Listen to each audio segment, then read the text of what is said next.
During the pre-Civil War period, America needed to justify the enslavement of African Americans. This was achieved primarily with the creation of the Mammy, Sambo, and Uncle Tom characters.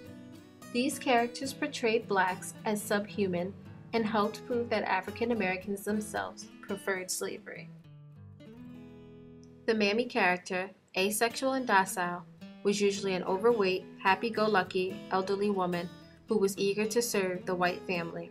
She promoted the image of the happy slave, which helped to justify the institution of slavery. Over time, the stereotype has evolved, but still appears in popular media. The Mammy character now acts as the grandmother figure who is the core of the black family. However, she is still portrayed as a larger woman, free of a defined sexuality, and tends to function primarily within the domestic sphere. Well, the law generally is, I usually ain't.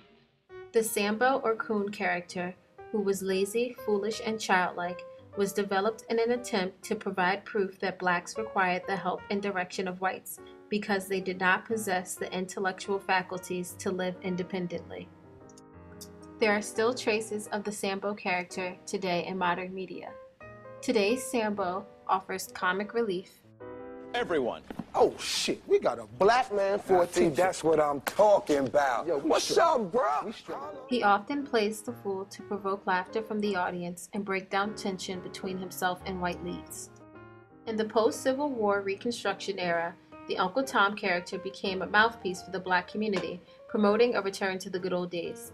This ultimately made him an ally of the Confederacy in their push for a return to slavery.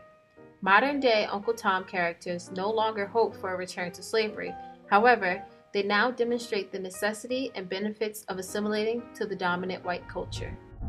As European colonists began to expand their territory, a new stereotype came about representing Native Americans as savages. They were characterized as half-dressed barbarians who wore war paint and raided colonist settlements with bows and arrows. This stereotype was used to portray Native Americans as subhuman, proving the superiority of white people and justifying the westward expansion movement.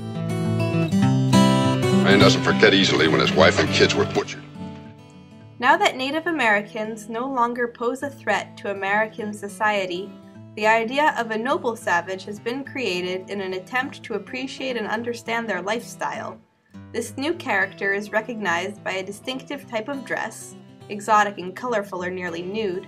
The noble savage is seen as a subservient sidekick or aid to the white man and white culture, which still perpetuates white superiority.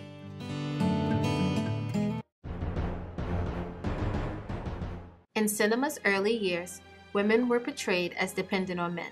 The damsel in distress character was a young, attractive lady who was often the love interest of the male protagonist. The damsel is always in need of a man to rescue her from some form of harm or imminent danger. This archetype is still prevalent today in most action films as a way to prove the male protagonist's masculinity and promote patriarchal dominance in American society.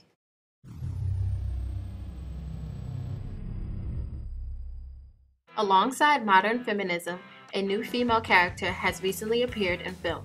She is now an empowered, independent, casually sexy badass. She typically sports revealing and form-fitting costumes like leather jumpsuits, crop tops, and low-cut dresses with high splits. Although this character illustrates an empowered woman who does not need a man to save her, the blatant sexualizing of her physical appearance is meant to appeal directly to the male audience, ultimately validating a male-dominant society.